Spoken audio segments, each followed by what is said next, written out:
ჩვენს გუნდს პოზიტიური ფსიქოთერაპიის ჯერა კარგად ჟღერს პოზიტიური ფსიქოთერაპიის ასოციაციის პრეზიდენტი ფსიქოთერაპევტი კოუჩი ICF-ის წევრი ლარი ბადრიძე შემოერთდა თანაწამყვანი სტატუსით დღეიდან ყოველ შაბათს როგორც გითხარით მის რუბრიკა ყოველ შაბათი მის რუბრიკას დაეთმობა მისგან გავიგებ თუ როგორ ეხმარება თანამედროვე ფსიქოთერაპია ადამიანს არა მხოლოდ საკუთარი თავის შეცნობაში არამედ ცხოვრების მიმართ დამოკიდებულების შეცვლაში მისგან მივიღეთ მნიშვნელოვან რჩევებს იმაზე თუ როგორ გავხადოთ ჩვენი ცხოვრება უკეთესი გავუმკლავდეთ ნეგატიურ ფიქრებს, სტრესს, დავძლიოთ სირთულეები, მივახციოთ წარმატებას, ვიპოვოთ ბალანსი საკუთარ თავთან და გარშემოყოფებთან ურთიერთობაში. მე მგონი ეს გჭირდება მარტო და დავამთავროთ. მეტი რა გვინდა.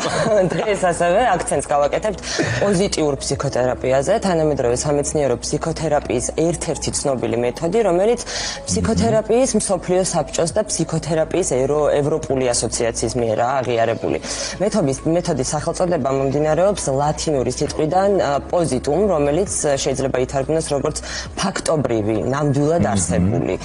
პოზიტიური ფსიქოთერაპია გულისხმობს მომავლისკენ სვლას, მომავლის შექმნას, აწყოს სიტუაციების მიღების მეშვეობით, უფრო კონკრეტულად რაში და როგორ გვეხმარება ფსიქოთერაპიის ეს მიმართულება, ამას რა თქმა უნდა ლარი ბადრიძე მოგუყვება. დილაში და შუადღე აღադրოს დილა მეც კარგად. და ჩვენ თავსაც ულოცავთ რომ თქვენ ჩვენს გვერდით ხართ. ძალიან კარგი, მაგრამ იმდენი ეს ყველაფერი მე უნდა გავაკეთო. ანუ თქვენს კისერზეა ყველას კარგად ყოფნა, წარმატება თავის პოვნა, ბალანსი ასე შემდეგ. როგორ ხარ პირველში? გამიხარდა რომ თურმე რამდენი რამე მევალება და შემძლებია, ხო? ძალიან კარგად შვენი. ძალიან მართლა მე ძალიან მიხარია და გულწრფელად მიმაჩნია რომ ეს მიმართულება ძალიან მნიშვნელოვანია ადამიანის ცხოვრებაში. მე მინდა რომ მოდი რაღაცა დღევანდელი ეთერი პირველია თანაწამყვანი სტატუსით პირველი და მინდა რომ დავუთმოთ მცირე ექსკურსს ამ პროფესიაში თქვენ საქმიანობაში მე თქვენი რეგალია რო წავკითხე მაგაში მარტო წუთაღებარი დაუკარგე და ეგ მაინტერესებს საიდან როგორ რანაირად მოხდით ამ პროფესიაში რანაირად ხართ დღეს ისეთი ადამიანი რომელიც ესე უხარი ანკას რო გვერდზე თუნზის ეს გზაც მაინტერესებს როგორ გაიარა და მე რატო ეს პროფესია და რას გაძლევთ ეს პროფესია თქვენს და ჩვენს ითრა უკვე იმდენ ადგილას მაქვს ეს ნალაპარაკები და მთელმა საქართველოს იცი როგორ მოხდი და კიდე მოუყვე დიდი სიამოვნებით მოვისმენდი თან ჩემს 26 კითხვაზე ერთად მივასწრებ პროფესიაში მოვხდი უკვე ასაკში 45 წლის ვიყავი რომ მივხვდი რომ ეს არის ჩემი ბავშვობიდან მინდოდა მაგრამ რატომღაც ოჯახის გადაწყვეტილებაც იყო და ალბათ სადღაც ჩემი წავედი სხვა მიმართულებით პირველი განათლებით გახლავართ ბიზნეს ადმინისტრირების მაგისტრი სადაც იყო ძალიან წარმატებული ეს უნდა აღენიშნოს. კი, რა თქმა უნდა, იმიტომ რომ რასაც ვაკეთებ, მიყვარს ხარისხიანად კეთება. თუმცა ფსიქოლოგისთვის თავი არასოდეს არ დამინებებია და თვითგანათლება სულ ვეწეოდ. მე ჩვენი ერთად აღმოვაჩინე, რომ აღარ მინდა რა. მინდა ის ვაკეთო, რა ძალიან მინდა. თუმცა უკვე 35 წლის ვიყავ პირველად რომ მივიღე გადაწყვეტილება და ჩავაბარე ფსიქოლოგიის ინსტიტუტის ასპირანტურაში, რომელიც მე შემწყვიტე. იმიტომ რომ ორი ბავშვი მყავდა, რაღაცა ის იყო და თან ყველა მეუბნებოდა რომ რა დროს შენი პროფესიის შეცვლაო და მეც ვიფიქრე 35 წლის ასაკში რა დრო დავანებე თავი.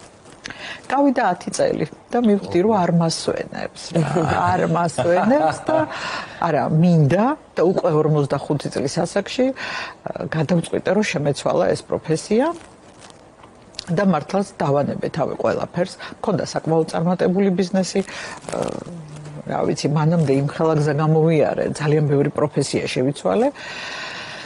მაგრამ მივხვდი, რომ ჩემი საქმე აი ეს არის და ეს მინდა რომ ვაკეთო, დავანებე ყველაფერს და დავიწყე სწავლა. შეიძლება ტრაფარულად ჟღერდეს, მაგრამ ეს მე მგონია რომ კლასიკური მაგალითია იმის რომ არასოდეს არ არის გვიანი საკუთარ თავს უთხრა რომ რაღაცა გინდა ხო ესე. კი, არასოდეს არ არის გვიანი კი არა, წერა მე მგონია რომ ადამიანი სანამ ვითარდება, მანამდეა ცოცხალი. როცა განვითარება შეწყვეტს, მაშინ კვდები თორე. რა მნიშვნელობა აქვს ხა რამდენი წლის ხარ, ხო? მე ქალთა კლუბიც ვარ და ხა იმ დღეს მოვიდა 74 წლის ქალბატონი, რომელიც ისე გამოიყურებოდა, რომ აი არაჩვეულებრივად სწავლა უნდა, ხატვა დაიწყო, იმდენი რამე აკეთა, რატომაც არა, თუ ხო და 45-ის ვიყავი რომ პროფესია შევიცვალი და 53 წლის ვიყავი რომ სპიკერობა დავიწყე. თქვენ ამდები თუ გააგრძელეს მე მგონი გააგრძელე რა ვარ დღეს ერთ-ერთი ყველაზე მოთხოვნადი ძალიან მიხარია ეგ ამბავი. ხო და იცი რა 53 წლის რო პირველად ამას გააკეთებ, აქაც იყო სკეპტიკური დამოკიდებულება, მაგრამ მე ვთქვი რომ რატომაც არა რა, მოვსინჯავ, გამოვა და არ გამოვა და გამოუსვლელი ხო ისედაც არის, ხო? რა თქმა უნდა, რაც იმას აკეთებ, რაც გინდა მე მგონი ყოველთვის შეიძლება იმას და რაღაც გამოცდილება რო გაქვს ცხოვრებისეული ბევრად უფრო დამაჯერებელიც არის მარტივიც და რაღაცა მარტო სხვების გამოცდილებაზე არ გიწევს. არა არის ფსიქოთერაპია ალბათ ერთ-ერთი სპეციალობაა, სადაც ღვინოსი არ იყოს, რაც უფრო ასაკში ხარ, ასე უფრო მეტი გაქვს. ხო, იმიტომ რომ გამოცდილება რა თქმა უნდა თავისაშვება.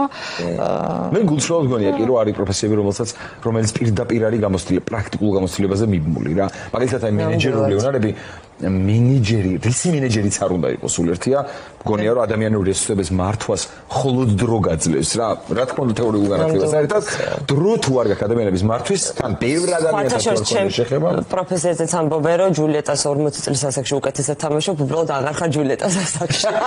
იცი რა, ეგეც რატო აღარ ხარ რა? თუ გინდა ხარ 40 წლის ასაკში 80-საც. იმდენად ინფანტილური სიყვარული უნდა ქონდეს. ჯულიეტაზე გულისხმობ, ანუ შინაარსით ჯულიეტას, რატო არ შეიძლება რომ შინაარსით? რა თქმა უნდა, გულით ეზე და ამ შემთხვევაში პირდაპირ ამ პიესაზე არის. ხო, არა, პირდაპირ. აი, რამე ეტაპი გქონია ცხოვრებაში ამ პერიოდის განმავლობაში, როცა გინანია ეს გადაწყვეტილება. არასდროს პირიქით.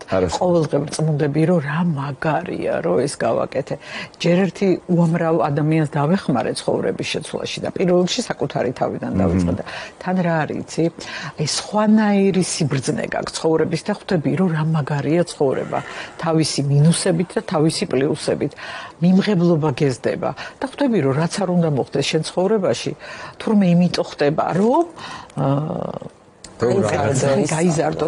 მე ვფიქრობდი რომ აი რაზე შეიძლება რომ ხშირად ვისაუბრო და ამას წინათ სტუდენტებთან მქონდა შეხება და ერთ-ერთმა სტუდენტმა მითხრა რომ შეიძლება რაღაც კითხვა დაგისვა თუ კი მეთქი მე ვთხარი ამის ვითქო და აიო რა მაინტერესებს რა გასწავლა ცხოვრებამო და ძალიან საინტერესო კითხვაა და დავფიქრდი რომ რა მასწავლა ცხოვრებამ და იმდენი რამე მასწავლა ცხოვრებამ და მართლა იმდენი მაგასაზიარებელი და რამდენ ადამიანს რამდენი რამე ასწავლა კიდე ჩვენ გვექნება ხო საშუალება საინტერესო ადამიანებიც და ვკითხოთ ეს კითხვა რა ასწავლა მე რა მასწავლა პირველ რიგში მე მასწავლა რომ ნებისმიერი რამ რაც ხდება შენ ცხოვრებაში თუნდაც იმ მომენტში გეგონოს რომ აი თავზე დამენგრა ყველაფერი რაღაცა პერიოდის მერე ხვდები რომ აუ რა მაგარია რომ ეს მოხდა აი გამონაკლისის გარეშე ხო 61 წლის ვარ იმდენჯერ ჩავედი და ამოვედი რომ რამდენჯერაც ჩავედი იქ რომ ფიქრობდი რომ აი ეხარა და მე ყოველთვის ვხვდებოდი რომ კიდე კარგი რომ იქ რო არ ყოფილიყავი მე დღეს ის არ ვიქნებოდი ვინც ვარ და ცხოვრება საინტერესო მაგით არის ხო რომ ჩასვლა შეგეძლოს ღირსეულად და იქიდან მაღლა ასვლაც და თუ შენ ეს გინდა ამას ყოველთვის გააკეთებ. თუ იმ შეცდომას, თუ იმ პრობლემას, როგორც გაკვეთილს ისე მიიღებ, აუცილებლად წინ მიდიხარ რა. აი თუნდაც ხე ჩემ მეგობარი მირეკავს ამას წინა და მეკითხება როგორ ხარო და მოკლედ მეთქრა ხე ღირს ხარ, გითხრა როგორ ვარ. სინამდვილე ძალიან კარგად გვწმობს, მაგრამ მაგ რაღაცაა ეს. კი, მაგრამ ეს ამდენი რამე თუ გაქვს, კარგად ხარო და კარგად ვარ, იმიტომ რომ ვიცი, რომ იმ მომენტში ეს კი არის პრობლემა, მაგრამ მე თავისი შედეგი იქნება და აუცილებლად ისეთი რომელიც შენ გჭირდება. გამონაკლისის გარეშე. ჩვენი ესეთი დამპყრობლური ენა, რომელიც მესე არ მიყვარს. რომ იტყვიან ხოლმე ყველაფერი უკეთესობისკენ. სიოპულჩემო ის რა მე ხო ჩვენს უფროს თაობას ეს ხშირად ქონდა. მე ყურში მაქვს ეს ფრაზა თქვენ ფიქრობთ რომ ყველაფერი უკეთესობისკენ. აუცილებლად და ნახე უბრალოდ დრო სჭირდება ყველაფერს. რა ანდაზებში მხოლოდ სიბრძნეა ჩადებული. უბრალოდ რაღაცნაირად გესმის და ატარებ. არ ფიქრდები და მე აი კონკრეტულ მაგალითებზე რომ გაივლი ამ ყველაფერს ხო მე ხვდები რომ ზუსტად მასია ეხლა სხვათა შორის ლექციების ციკლს ვამზადებ აი ზუსტად ანდაზებზე ისეთ სარტულებზე იმიტომ რომ იმხელა სიბრძნეა ჩადებული მოისმინე გაიცინე ზოგჯერ არის ხო ისეთ სახალისო აბა სინამდვილეში ისეთი რამეები დევს ამის უკან. თუნდაც ხო. აი დრონი მეფობენ. შეიძლება სხვანაირად გაიგო ესეთ მარტო ეხა დრონი მეფობენ კიდე ძალიან ისეთი მაგრამ ძალიან ბუნებრივი და ჭეშმარიტება არის. იცი რა წყალნი წავლენ და წამოლენ ქვიშანი დარჩებიანო ხო? აი დრონი მეფობენ ვარიანტია.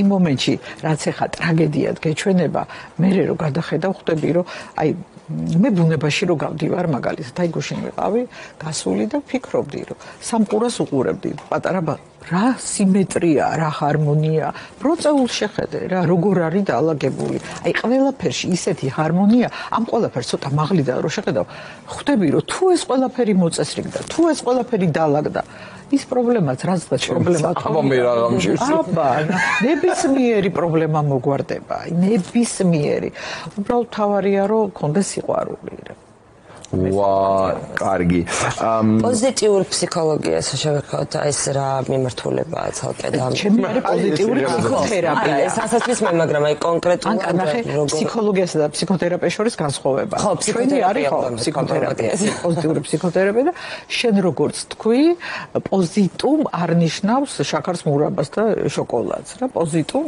არის არსებული ლათინური სიტყვაა და ითარგმნება ასე არსებული მოცემულობა და რეალობა ჩვენ ნებისმიერ ამბავს უყურებთ ისე როგორიც არის. არც კარგია და არც ცუდი. ისეთია როგორიც არის. თუმცა აჩო როგორ შეხედავს მაგალითად ანკა როგორ შეხედავს ისეთი ხდება ის ამბავი. მოცემულობა არის 10% რა. რაც ხდება. აღქმა არის 90. 90 არის აღქმა და მე როგორ აღვიქვა მამას ის გახდება ისეთი როგორცაც მე აღვიქვა. თავიდან ეგ უნარი ძალიან მნიშვნელოვანია და მე ბევრჯერ შემიჩნევა საკუთარ თავშიც რომ მე მიმართავს ხშირად მაგ მეთოდისთვის რომ რაღაცა კონკრეტული ფაქტი აღვიქვა ისე როგორც ალბათ საჭიროა შენ ამის ბუნებრივი ნიჭი აქვს სხვათაშორის მადლობა ხო მაშინ თუ ნიჭი არ გვაქვს და უნარია ნეტარ რამდენად რთულად შეძენადი უნარია ეს ნებისმიერი უნარი შეძენა და განვითარება შეიძლება და მეცაც გეტყვი სიყვარულიც უნარია აბა რა თუმცა უნარია? უნარია ისიც, იმიტომ რომ მისი განვითარება შეიძლება და მას მუდმივად სჭირდება მოვლა. მას მუდმივად სჭირდება განვითარება. თუ არ მიხედე და მცენარესავით წყალი არ დაუსხი, მოკვდება, ხო? მარტო თავისთვის ცალკე ვერ იარსებებს და აი პოზიტიურ ფსიქოთერაპიაზე რასაც ვამბობდით, ხო? რა არისო? პოზიტიურ ფსიქოთერაპიას აქ ერთი საოცარი როგორ თქვა, აი საფუძველი, რაზეც რომ თვლით, რომ ადამიანი იბადება სიყვარულისა და შემეცნების უნარით. დანარჩენი თანდათანებატება და ეს უნარი აქვს, რომელსაც შემდგომ აუცილებლად სჭირდება განვითარება, აუცილებლად სჭირდება ხელშეწყობა. ანეკდოტი იყო ესეთი, რომ ბავშვი, კახელზე რო ანეკდოტი თუ გახსოვთ, რომ ის რა ქვია, რო ალაპარაკობს ბავშვი და ხმას ამოიღებს, რომ მარილი ეკლეო ხას და რატო აქამდე არ ამბობდიო და აქამდე არ აკლდაო. აი ის რო ხო, იმ უნარს და საჭიროებაც უნდა კონდეს რა ამისი. საჭიროებაც და მოთხოვნილებაც რომ მე მახსოვს რომ შემთხვევით ხშირად ვთქვამთ ძირფას მაგრამ ჩემთვის რომ სულ კაი ხასიათზე გიჟები არიან რომ მე მეუნებოდნენ რომ შენო რაღაცა ვერ ახარ მეგონი კარგად სულ როგორ შეიძლება ადამიანი კარგ ხასიათზე იყო მე ვამბობ რომ ეს შეიძლება თქვენი პროფესია როგორ უყურებს ამ ამბავს თქვენი აზრით ჩემი მდგომარეობა კლინიკური ჩვენებაა თუ ეცი ამას წინათ ვიყავი აჭარაში ლიტერატურულ ფესტივალზე და იქ დამისვეს ეს კითხვა რომ აიო ფსიქოთერაპევტებიო სულ კარგ ხასიათზე ხარ და რატო ესე არ არის ყველა არა მაგრამ მე საჩო შენი არ იყოს უმეტესად კარგ ხასიათზე ვარ რატო იცი რეალობას ვიღებთ რა. ვიცით რომ აი ეს არის ეს და თუ რამე შესაძლებელია და მისი შეცვლა არ შეიძლება გული რაზე გავიხეთქო და თუ შეცვლა შეიძლება მით უმეტეს რაზე გავიხეთქო ხო შევცვლი და აი ამას რო აცნობიერებ და კიდე ნუ რაც ვისწავლე მაცა ყველაფერს დღეს ხო არ ვიტყვი რა მაგარი რამე და როცა ეს ყველაფერი იცი რა სუბუქად უყურებ და კარგ ხასიათზე ხარ იცი რა მითხარი აი ვინ არის ამ პროფესიის ადრესატი. ამ თქვენი თქვენი როგორც სპეციალისტის ადრესატი ვინა? პაციენტი. ალბათ, ხო? სწორედ არ არის? არა, პაციენტები ყავთ ექიმ ფსიქოთერაპევტებს, მე ექიმია. და როგორ თქვენთან ქვია კლიენტი. კლიენტი. კარგი კლიენტი იყოს, მე არ მაქვს პრობლემა. კლიენტს დაუბრუნდეთ. ვინ არის თქვენი კლიენტი? ვინ მოდის? ან ის ხვდებით რომ აი კონკრეტულად ჩემი, ხო? ნახე, მე არ მუშაობ მძიმე შემთხვევებთან. მე მუშაობ ძირითადად ურთიერთობებზე და ეს ურთიერთობები არის საკუთარ საკუთარ თავთან, თუ სხვა ადამიანთან, თუ პარტნიორ წყვილებთან უშავ პარტნიორული ურთიერთობები, მშობლების და შვილების ურთიერთობა, თუ რა თქმა უნდა დეპრესიები, შიშები, ფობები, მსუბუქი რამეები. ძიმეზე არ მუშაობ, იმიტომ რომ მივხვდი, რომ ჩემი არ არის რა მე თვითონ მე მგონია რომ უნდა იმუშაო იმაზე რასაც ვილი რომ შენია. მოკლედ წარმატების მიღწევის ფსიქოლოგიას ვასწავლი უნივერსიტეტში და აი ამაზე ვმუშაობ, რომ ადამიანებს მივცე ფრთები. რომ გახდნენ უფრო ბედნიერები, უფრო წარმატებულები. რესურსების პოზიტიური ფსიქოთერაპია თავის-თავში მოიცავს რესურსების აღმოჩენას. და ეს რესურსები ჩვენ ყველას გვაქვს. ზოგჯერ დავიწყებული, ზოგჯერ გადაგდებული, ზოგჯერ მოსაძებნი და ამაში ვეხმარები. მე სწორად ვხვდები, ანუ წარმატება ხო ძალიან სუბიექტურია. კანკასთვის წარმატება. ხო და თავისი წარმატება. ხო და იმდენად სუბიექტურია, რომ ალბათ ეს მიმართულება, ეს ფსიქოლოგიური ნაწილი ალბათ იმას ემსახურება, რომ ჩვენ ყველამ ჩვენს თავში ინდივიდუალურად ვიპოვოთ ჩვენ წარმატებას. პირველ რიგში. კი, პირველ რიგში ეგ არის, რომ ჩემი წარმატება გავიგო რა არის. ის რაც არის აჩოს წარმატება, ლალის წარმატება არ არის, ხო? ის რაც ვიღაცისთვის ფერარია წარმატება, ვიღაცისთვის ოჯახში ტრიალი და კარგი სადილის კეთებაა წარმატება. ამიტომ გავიგო ჩემი რა არის და ნახე ბავშვობაში ხშირად გვიდებენ ამ სტერეოტიპებს და გავიგო რომ ეს ჩადებული მაქვს თუ ჩემია.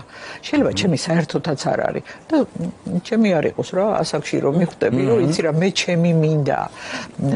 ჩემი შვილი რუსთაველის თეატრში იყო. რუბიკოსთან სწავლობდა რეჟისორია მოკლედ და ერთ-ერთი სპექტაკლი ქონდა პაკლონზე რო გამოვიდა, რო დამთავრდა სპექტაკლი და აინგრა დარბაზს და შევიდა იმ წუთას და მე ვთხარი რომ რას აკეთებ მეთქი ბჭო, ამდენი ხალხია მოსული, ეს ტელევიზიები და რატო შეხვედი ესევე მეთქი და იცი რა ვეგო ჩემი არ არისო მითხრა მე პროცესი მომწონსო და შენ თუ გინდაო რომ ესო მიიღო ეს აპლოდისმენტებიცო და ეს ოვაციებიცო და ეს სითბო და ეს ენერგია მოდი რა შენ თავს მიხედეო ხო და მივხედე ხო არის ეს მომენტი არის ჩვენ ხშირად გვინდა რომ ჩვენმა შვილებმა გააკეთონ აჩო ის რაც მე ვერ გავაკეთე და არ არის სწორი რა ნამდვილად თუ რამე მინდა მოდი რა მე თვითონ გავაკეთე ნამდვილად ეგრეა და სხვა შორის ის ყველაზე ალბათ რთული ნაწილი მე რაც ყველაზე მეტად მოხდება ხოლმე გულზე როცა ვისმენ მშობლის ამბავს რომ მე შენ გამო ჩემი გადავდე და მე ეს ხო აუცილებლად გადაიზრდება მე დამადლებაში აუცილებლად გადაიზრდება სადღაც და დანაშაულის გრძნობის საკეთება შვილისთვის რომ მე შენს გამო ჩემ ყველაფერს არავინ არ დაიჯეროთ არავინ არავის გამო უარს არაფერზე არ ამბობს ეს არის აბსოლუტურად ჩემი გადაწყვეტილება ის რაც გავაკეთე მე შენთვის ჩემი გადაწყვეტილებაა და სინამდვილეში შენთვის არ გავაკეთე. ამას უბრალოდ ესე ვფუთავ.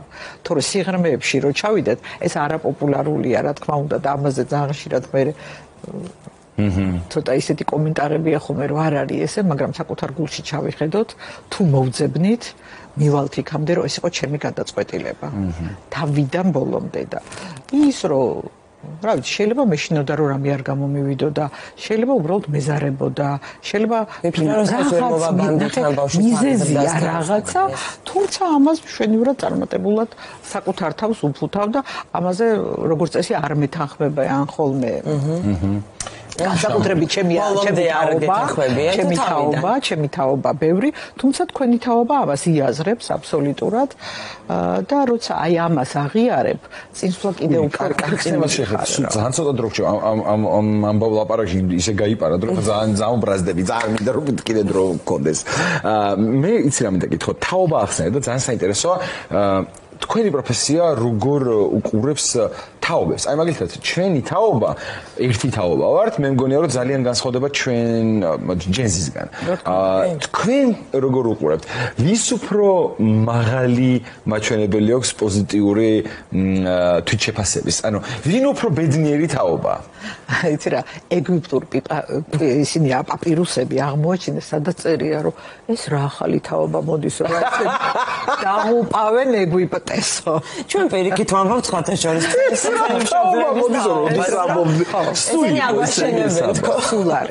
სულ იყო და იცი რა მე მგონია რომ ეს გამოკვეთილი ასეთი და ისეთი არ არსებობს ჩემ მშობლებს ეგონათ რომ ჩვენ რა თაობა ვართ, მერე ჩემ თაობას ეგონა რომ ეს რა სხვანაირი თაობა, მე ძალიან მომწონს ეს თაობა, აი მაგრესი თაობა რა. თავისუფლებული გზნობა იმ ყველა თაობაში ვინც ცხოვრობს. მეტესად ვერ მოახვევ თავზე შენს რასაც უნდა იქითკენ მიდიან. ნახე განსხვავება რატოა დიდი ჩვენსა და ამ თაობას შორის. იმდენი ინფორმაცია აქვს და ვეუბნებით რომ კიდე წიგნები წაიკითხეო, ხო? ძალიან მაგარია წიგნების კითხვა, ჩემთვისაც ერთ-ერთი პრიორიტეტული მიმართულება, მაგრამ იმ დოზით, რა დოზითაც ჩვენ ვკითხულობდით, ვერ წაიკითხავენ. იმხელა ინფორმაცია აქვს ამ თავში, რომ აღარ ეტევა რა და ის დროის დათმობა იმდენი ხნით, რა ჩვენ შეგვეძლო, უბრალოდ აღარ შეუძლია. თუმცა ჩვენზე გაცილებით მეტია ფაქტები. ეს ზოგადად შეიცვალა კიდეც განათლების მიღების მეთოდი და ფორმები შეიცვალა. რა ადრე თუ მიიჩნეოდა რომ ერთ-ერთი გზა ეს იყო წიგნი, ვიღაცისთვის შეიძლება რა ვიცი, დოკუმენტური ფილმების სერია იყოს, მაგალითად რისგანაც უფრო მეტი ინფორმაცია მიიღოს მაგალითად ოკეანებზე და ზღვებზე, ვიდრე მაგალითად სამხატვრო ენციკლოპედიის საკითხვას სამშრალი ლიტერატურაზე უფრო ლიტერატურას არა ლიტერატურა სულიერებისთვის შეუცვლელია. მაგაში შემთხვევით, მაგრამ მე ვლაპარაკობ აი თუნდაც სკოლის წიგნებზე რა. კი. ალბათ მე აუცილებლად მინდა გკითხოთ რა მეთოდებს მოიცავს ეს მკურნალობა, ასე ვთქვათ, თქვენთან როცა მოდის კლიენტი, რა როგორ მუშაობთ? ეხლა საიდუმლოა. დაახლოებით. ეხლა აპირებს მოსპოზიცია რა აღნიშნავს. არა, ასე ვთქვათ, სქემა ეს არის ნახე, რამდენი ადამიანის არის იმდენი ფსიქოთერაპია. აჰა, ესე იგი ყველასი აბსოლუტურად ინდივიდუალურია. აბსოლუტურად ინდივიდუალურია, თუმცა პოზიტიურ ფსიქოთერაპიას აქვს თავისი ღერძი, რომლითაც ჩვენ მუშაობთ, არის რამდენიმე, აი ეს მთავარი ძირითადი მიმართულებები და ამაზე ვაშენებთ დანარჩენ ყველაფერს. რა აქ ეხა ამას კარგი, რატომ მომწონს მე ეს მიმართულება ძალიან? იმიტომ რომ ნახე ის რაც იცი სხვადასხვა ფსიქოთერაპიულ მიმართულებებში ყველაფერი შეიძლება გამოიყენო. არის ფსიქოთერაპიული მიმართულებები, სადაც მაგალითად ხარა მიმართულების წარმომადგენელი და გვერდზე გახედვა არ შეგიძლია. აქ გაქვს თავისუფლება. აქ ერთ-ერთი მთავარი ღირებულება არის ადამიანები უნდა გიყვარდეს და დანარჩენი რაც იცი უკვე შეგიძლია გამოიყენო. ნებისმიერი, მათ შორის სულ რაღაც ალბათ წუთ ნახევარი რჩება და მინდა ჩვენს მაყურებელს უთხრათ, დღეიდან უკვე თქვენი აქტიურობა ტრადიციად გადაიქცევა თანაწაყვანს საპოზიციო ძალიან მიხარია. მინდა უთხრათ ყოველ შაბათს რა ტიპის თემებს შევეხებით ხოლმე? არ ვიცი. არ ვიცი, აი ესე გადაცდა, არ ვიცი. მაგრამ ჩვენ გვინდებით რომ იქნება ძალიან საინტერესო. ძალიან საინტერესო და ხო. იმიტომ რომ შედეგიანი თქვენთვის და მიგონის სწორად აირჩია მაგრამ პროფესია 45 წლის ასაკში. ან რამდენი ხანი გავატარეთ ახლა ერთად? ალბათ ნახევარი საათი და ნახევარი საათი. ზუსტად ამას ამბობდი რომ ძალიან გადამდებია თქვენი რამდენჯერმე შევხვედრილად და რაღაცნაირად ისე ივსები დადებითი ენერგიით ხალისი გემატება და თითქოს არაფრისგან, თან ეს არის მთავარი, თითქოს არაფერი, მაგრამ უცებ რაღაც იცი რა ანკარა მგონია, მე აი ხა ჩოშენამობდი რომ რაზე ვისაუბრ, მე რა მგონია, იცი რა არის მთავარი გადაცემაში და ნებისმიერ მიმართულებაში, გულწრფელობა. ცალსახად. აი რაღაცნაირად წინასწარ დაგეგმილი არ მიყვარს ხოლმე, რომ მოდი რა გულწრფელი თუ რასაც მოიტანს იმაზე. მოკლედ ესე დაგემშვიდობით, მე მგონია რომ ანკა არის ძალიან პოზიტიური ადამიანი. ანკა მოგნება ხოლმე შენ ხარო პოზიტიური ადამიანი. კიდე ერთი დაგვენდა შაბათობით გვექნება ცოტა ოვერდოზი ბედნიერების და სიცილის და პოზიტივის. ამიტომ თუ ამისთვის მზად არ ხართ, არ გადმორთოთ ხოლმე.